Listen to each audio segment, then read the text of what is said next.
Next-door neighbours with more in common than many people think.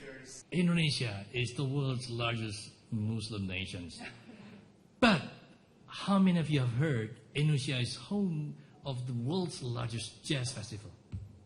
You haven't heard of it.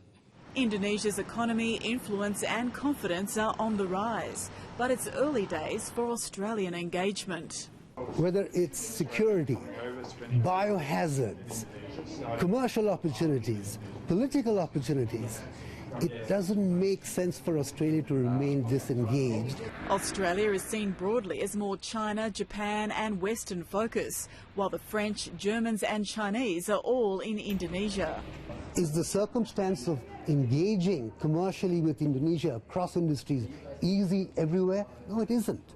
But that doesn't mean that we stay disengaged. With the emphasis on asylum seeker boats, the Australian election challenged the relationship, and next year's Indonesian election may too.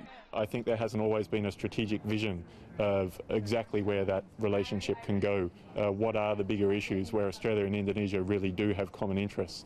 And I think that'll be one of the challenges. The bright minds of the two nations' youth may have the key. Probably there is not a genuine need for Indonesia to engage with Australia. There's widespread ambivalence and ignorance in Australia about the neighbour to the north.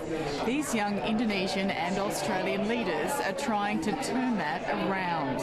We're tired of seeing the stereotypes and caricatures of the past, and we believe youth have a differentiated perspective to offer on the relationship. It's not hamstrung by the past. It's a lot longer time horizons and looking forward, 30 or 40 years into the future. The shift has begun.